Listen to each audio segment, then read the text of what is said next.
If you recently purchased my dry cheese sauce mix from the Well Your World website, then this video is for you and everyone else too. But I wanted to introduce you to the cheese sauce, show you how I like to use it, and some optional flavor modifications that you can make. Check it out right now. Hey everybody, this is Dylan. Before I talk about the cheese sauce, I wanted to show you what we did today in my live cooking show that you can also learn about at wellyourworld.com. We made these 4 delicious courses meant to be dishes that you can use for all of your holiday dinners. We started with this amazing butternut squash potato soup, blended soup with a little bit of cashew cream on there, topped with some chives and some black pepper. Really, really good. Then we made what has become my favorite salad, I think. I just made it for the first time, but it's got shaved Brussels sprouts, some kale, red onion, roasted golden beets, some dried cherries, and some dry roasted little pepitas, the little pumpkin seeds, with like a citrus. It's got orange, lemon, some zest, avocado in the dressing, so like a citrus vinaigrette kind of. Really, really good.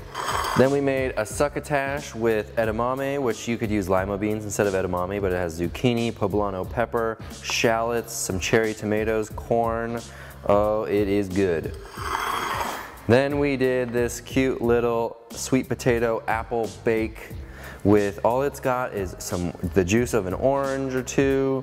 It's got some orange zest, the apple, the sweet potato, a little bit of cinnamon, and then we got on top a little dollop of cashew cream. So those are some awesome dishes that you can make for your Thanksgiving or Christmas meals, whatever it may be. You can learn more about it at wellyourworld.com, and I've got all the replays up. We have like 10 episodes now. We did a taco bar, a pizza bar, we did veggie paella, shepherd's pie, we made my curry sauce. So there are a lot of episodes up that you can check out and enjoy.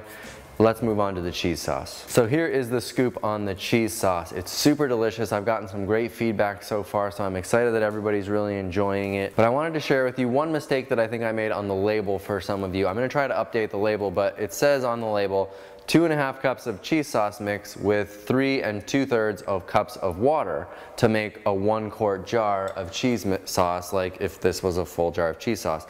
This is the cheese sauce mix that I'm going to use for 1 quart. But here's the thing, I actually measure the cheese sauce by weight, not by volume when I'm mixing it up.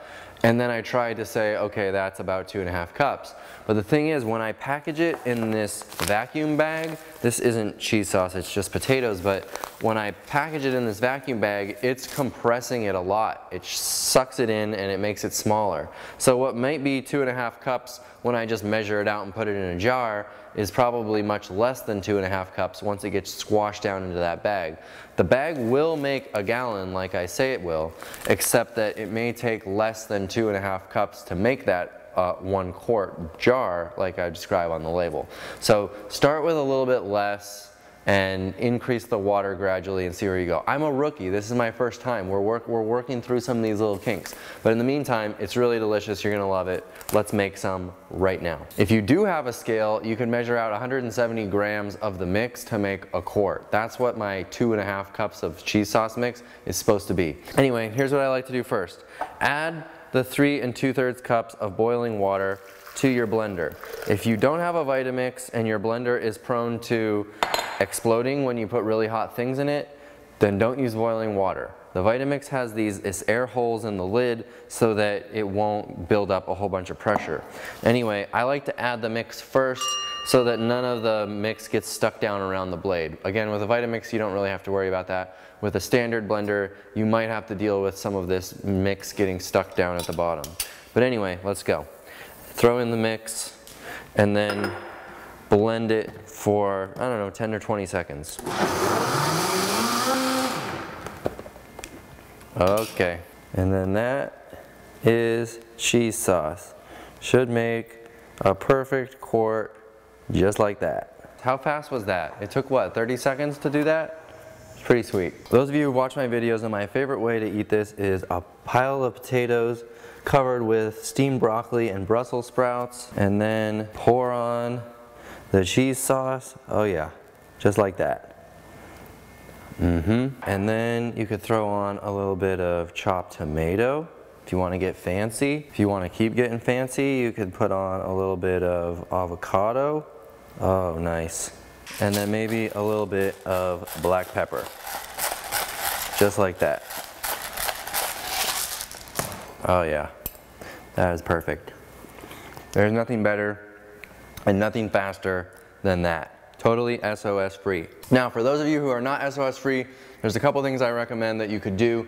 One would be to add a tablespoon of miso to the blender when you're about to blend it up. Here's a look at the miso paste. It's just a thick paste, fermented soybean, but it does have added salt, so it'll add some additional tanginess. If you've seen my video where I make it from scratch, you know that I use about a tablespoon of miso for about a 1 quart jar of the cheese sauce, so you can do that. The second thing you could do is add like a handful of cashews, which is probably about a 1/4 cup. If you've got a Vitamix, you don't need to pre-soak the cashews because it'll grind them up pretty well.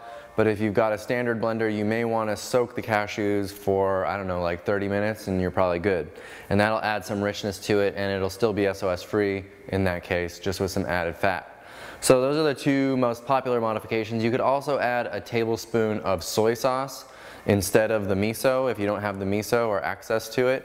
And that would add a little bit of saltiness too if you're looking for that flavor. Of course, if you want it spicier, you could add some crushed red pepper and give it a pretty good kick. So that's one way to do it. And that is it. It is that simple. Another way I love this cheese sauce is to just make mac and cheese. I'll boil some whole wheat shells or any kind of whole wheat pasta along with some frozen peas, the cheese sauce, heat it up, mix it up, and you're done. So it's a really, really fast way to eat. I am also working on a dry gravy mix, a mushroom gravy, so stay tuned for that in the next few weeks. If you haven't gotten your hands on some cheese sauce yet, order it at the wellyourworld.com/store website. I'll put a link down below. I am doing it, it's $25 for a bag that makes a gallon, but if you buy 3, you get 1 free, so you'll get 4 bags for 75 bucks. And if you're a member of my live cooking show that I was talking about, you'll get 20% off of your cheese sauce. That could change, so get on top of it. That is all for now. Thank you for watching. I hope you love the cheese sauce. Leave your feedback in the Facebook group or down below once you had a chance to try it. Share your photos in the Well Your World Facebook group. I love you. I'll see you on the next video. Bye.